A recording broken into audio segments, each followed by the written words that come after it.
Hello friend, स्वागत है आपका अथर क्लासेस के यूट्यूब चैनल पर। मैं शुभांशु पाठी आपका स्वागत करता हूं। फ्रेंड्स, आज हमारा जो ये वीडियो है इसमें मूल अधिकार के बारे में जानेंगे। इसमें संवैधानिक उपचारों का अधिकार से संबंधित जुड़े हुए पहलुओं को जानेंगे अनुच्छेद 32 को। अनुच्छेद 32 क्या कहता है? यदि इसकी अनुच्छेदों की बात करते हैं तो यह अनुच्छेद 32 से 35 के बीच में जानकारी देता है। यदि अनुच्छेद 32 की बात करते हैं तो अनुच्छेद 32 के बारे में कहा जाता है कि एक कथन पूछा जाता है कि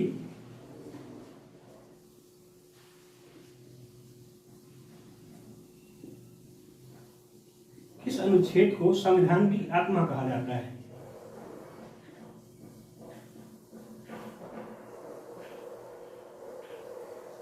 यदि क्वेश्चन पूछा जाता है संविधान की आत्मा किस अनुच्छेद को कहा जाता है, या ऐसा भी पूछा जा सकता है कि संविधान की आत्मा अनुच्छेद 32 के तहत संविधान की आत्मा किसने कहा है अनुच्छेद 32 को, तो आपका आंसर होता है डॉक्टर अंबेडकर।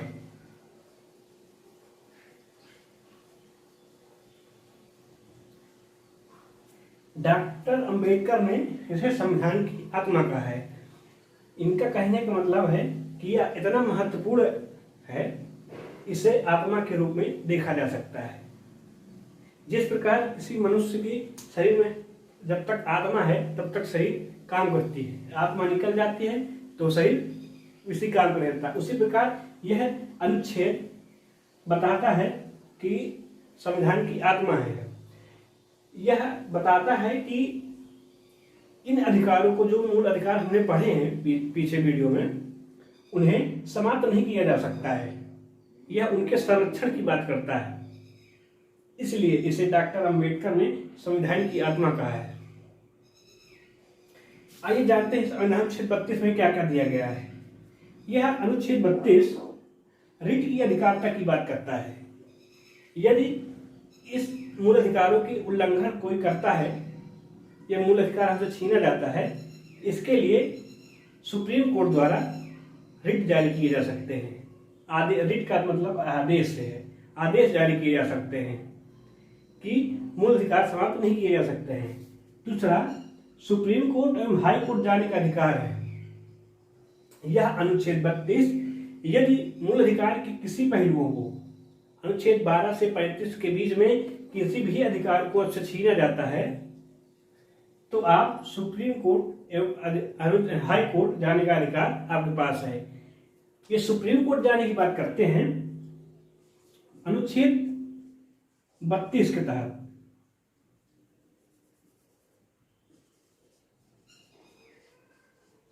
आप अनुच्छेद 32 के तहत सुप्रीम कोर्ट जा सकते हैं। वहीं पर यदि हाई कोर्ट कोई जाता है तो वह अनुच्छेद 226 226 इन अनुच्छेदों के तहत आप सुप्रीम कोर्ट एवं हाई कोर्ट जा सकते हैं। यदि किसी भी प्रकार के आपके मूल अधिकार का उल्लंघन होता है तो आप हाई कोर्ट एवं सुप्रीम कोर्ट जाने के लिए पूर्ण रूप से अधिकार प्राप्त करते हैं। यह रहा हमारा अनुच्छेद 32। यदि अनुच्छेद 32 की बात करते हैं तो इसमें रिट की अधिकारिता की बात करता है। इसे हमें जानना है कि रिट की अधिकारिता क्या होती है। आइए जानते हैं कि रिट क्या होती है।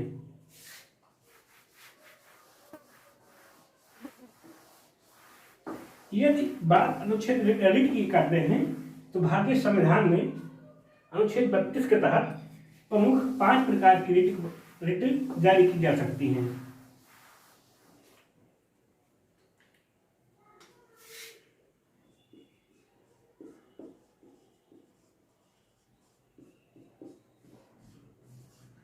यदि रिट की बात करते हैं तो 5 प्रकार की रिटें बताई गई हैं, जिसमें से पहले रिट की बात करते हैं तो पहला है बंदी प्रत्यक्षीकरण।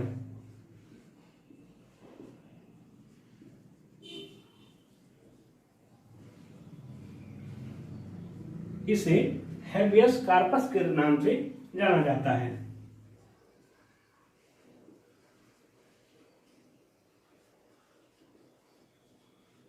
हैबियस कार्पस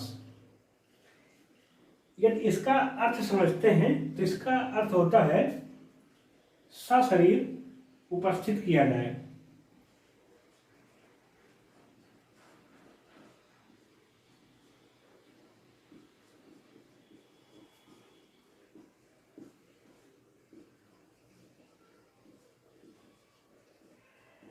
समझिएगा, यह अनुच्छेद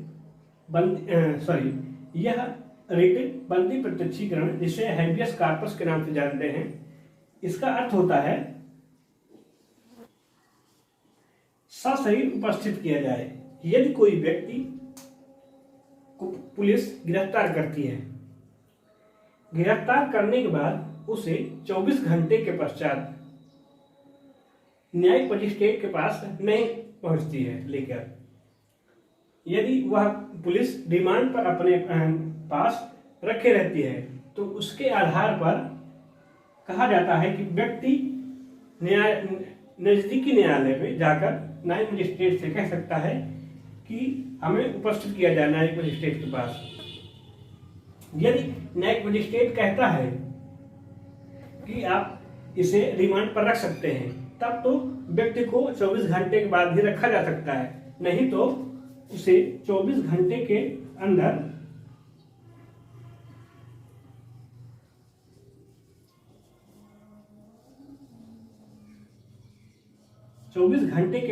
न्यायिक मजिस्ट्रेट के पास उपस्थित करना अनिवार्य है।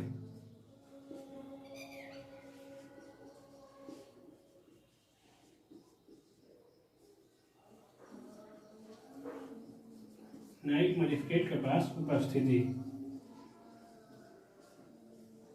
समझिएगा, एक बार फिर समझते हैं। यदि कोई व्यक्ति कोई उल्लंघन करता है तो उसे पुलिस गिरफ्तार करती है, तो वह 24 घंटे से ज्यादा अपने पास नहीं रख सकती है। यदि उसे उस व्यक्ति को अपने पास रखती है पुलिस, तो न्यायिक मजिस्ट्रेट के पास पहले उसे उपस्थित करना होगा, उसके पश्चात आप रख सकते हैं। यह रहा हमारा पहला रेट, जिसे बंदी प्रत्यक्षीकरण के रूप में जानते हैं।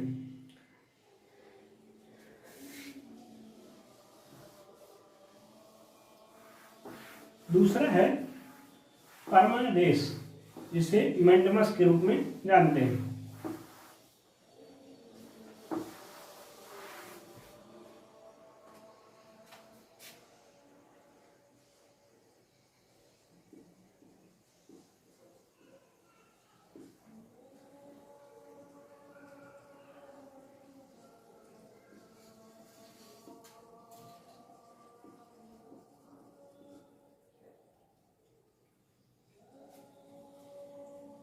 परमादेश, जिसका अर्थ है मैंडेमस,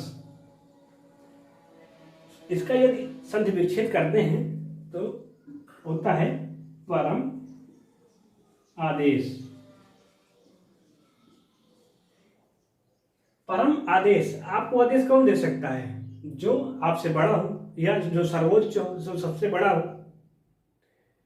परंतु ऐसा लोकतांत्रिक देश में ऐसा होता नहीं कि जो सबसे बड़ा हो, यहाँ पर सभी को समानता समान रूप से। परंतु यदि देखा जाए तो आदेश के रूप में सुप्रीम कोर्ट सबसे बड़ा है, वह आदेश देता है व्यक्तियों को, नागरिकों को या सरकारी अधिकारियों को। इसका अर्थ होता है आदेश देना।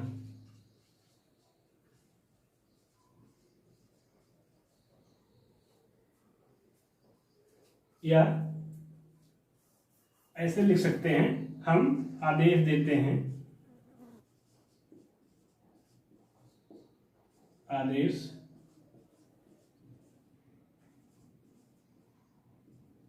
सेम क्वेश्चन आपसे ऐसे पूछा जा सकता है कि परमादेश का तात्पर्य क्या होता है?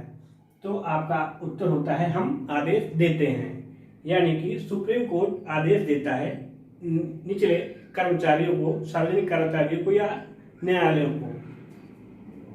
इसमें कहा जाता है कि जब कोई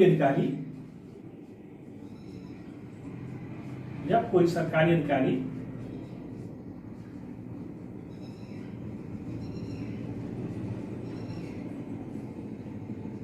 अपने कर्तव्यों को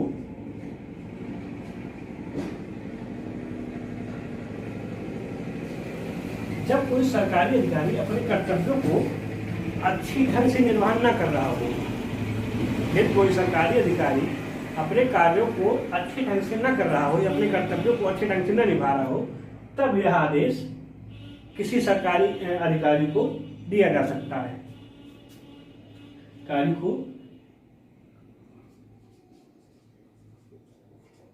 निर्वहन न करने पर, समझ गए होंगे आप। यदि कोई सरकारी अधिकारी अपने कर्तव्यों को पूर्ण रूप से नहीं करता है तो सुप्रीम कोर्ट उसे आदेश दे सकता है कि अपने कार्यों को करें। यह हमारा दूसरा रिट।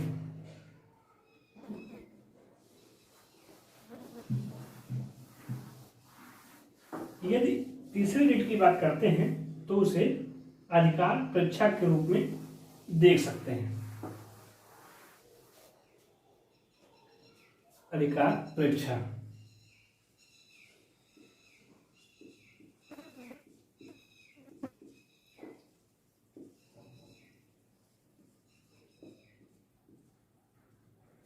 इसे कहते हैं क्वारंटो,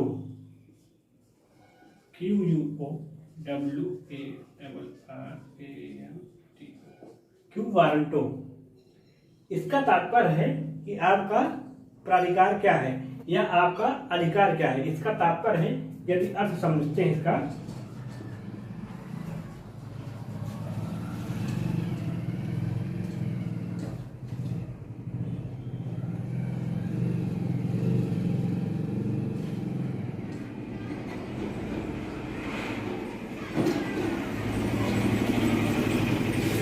ऐसे क्वेश्चन पूछा जा सकता है आपसे डायरेक्ट कि अधिकार परीक्षा या क्वारंटो का तात्पर्य क्या है, तो आपका आंसर आपका प्राधिकार क्या है यही होता है। यदि इसका मतलब समझते हैं तो ऐसा व्यक्ति या ऐसे व्यक्ति के खिलाफ जारी किया जा सकता है जो सार्वजनिक पद पर अवैध रूप से बैठे रहते हैं। जैसे यदि कभी कभी आप देखते हैं कि कोई फर्जी पुलिस वर्दी पहन के वसूली करने लगता है। यदि कोई पुलिस अधिकारी फर्जी जो हो वह पुलिस के वर्दी पहन के वसूली करने लग जाता है कभी कभी, तो उसके यही अधिकार देता है सुप्रीम कोर्ट या हाई कोर्ट को या किसी भी न्यायालय को कि वह ऐसे व्यक्ति को देखे और जाने कि क्या आपका प्राधिकार क्या है, आप किस अधिकार से यह कार्य कर रहे हैं। यही जानकारी देने के लिए यह रिट जारी किया जा सकता है, यह आदेश जारी किया जा सकता है। ऐसे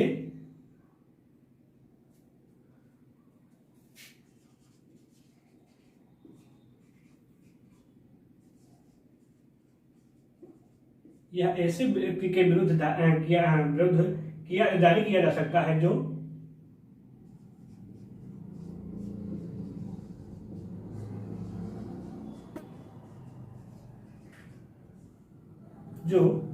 अवैध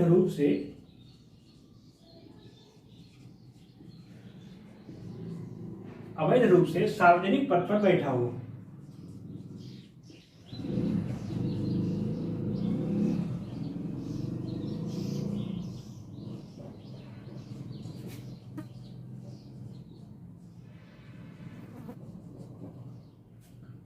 समझ गए होंगे आप।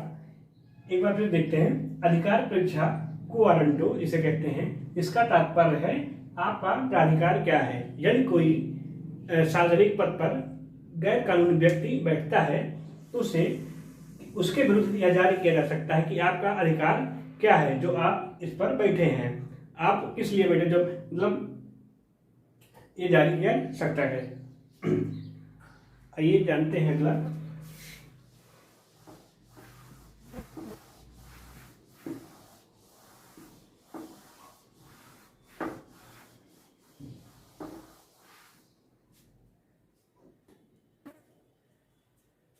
चौथा है प्रतिषेध।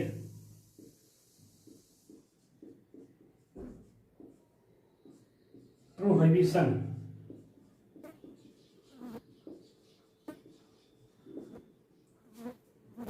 प्रतिषेध का मतलब होता है रोकना या मना करना। इसका अर्थ है रोकना या मना करना। अच्छा, एक बात और है, यहाँ पर आपको जो पिछली वाली बताई गई है रिट, 3 रिट, वह सुप्रीम कोर्ट द्वारा या हाई कोर्ट द्वारा किसी व्यक्ति के लिए जारी किया जा सकता है या किसी सार्वजनिक पद के लिए किया जा सकता है, परंतु यह रिट जो इसके बाद हम पढ़ेंगे उसे उत्प्रेषण के रूप में कहते हैं। वह सुप्रीम कोर्ट द्वारा निचले न्यायाधीशों के लिए, निचले न्यायालयों के लिए जारी किया जा सकता है।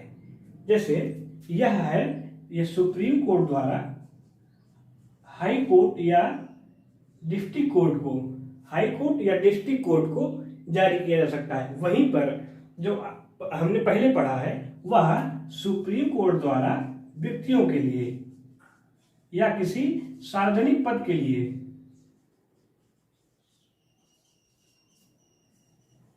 किसी सार्वजनिक पद के लिए या जारी किया जा सकता है या व्यक्तियों के लिए जारी किया जा सकता है। इसका अर्थ जानते हैं कि क्या है। यह सुप्रीम कोर्ट द्वारा हाई कोर्ट या डिस्ट्रिक्ट कोर्ट को कहा जाता है कि आप किस अधिकार से इस कानून को देख रहे हैं। यदि आपका अधिकार नहीं है तो यह कानून आप हाई सुप्रीम कोर्ट को प्रेषित कर दीजिए। वहीं पर 2 अधिकार पर भेजे जा सकते हैं, जैसे 2 अवस्थाओं में।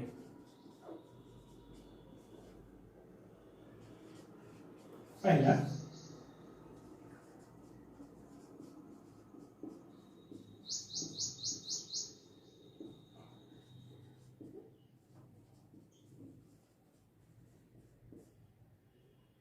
यदि सुप्रीम कोर्ट या डिस्ट्रिक्ट कोर्ट अपने अधिकारता क्षेत्र से बाहर का कार्य करता है, जिसका जो अधिकार हाई कोर्ट या डिस्ट्रिक्ट कोर्ट को दिए गए हैं उस अधिकार से बाहर क्षेत्र के कार्य को करता है, तो सुप्रीम कोर्ट हाई कोर्ट और डिस्ट्रिक्ट कोर्ट को प्रतिषेध प्रोहिबिशन के रूप में यह रिट जारी कर सकता है कि आपका क्या अधिकार है जो ये रिट मतलब ये कार्य कर रहे हैं। दूसरा, जहां अधिकारिता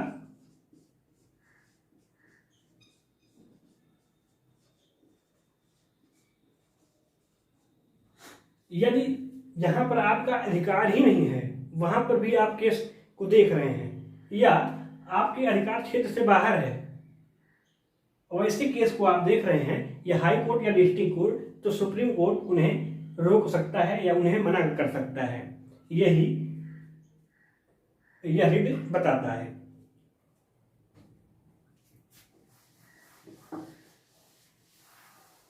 यदि पांचवी रिट की बात करते हैं तो पांचवी रिट में उत्प्रेषण की बात कही गई है।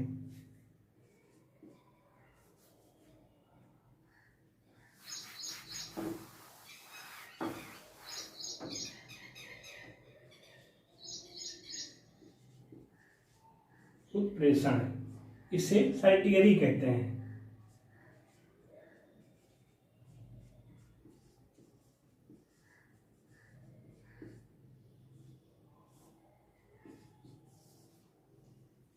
सर्टियरी उत्प्रेषण, इसका तात्पर्य होता है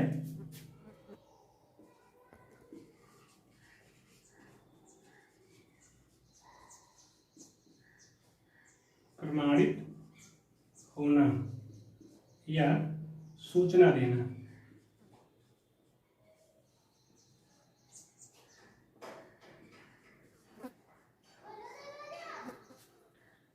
इसका अर्थ होता है उत्प्रेषण का कि प्रमाणित होना या सूचना देना। इसे produce the certified, produce the certified,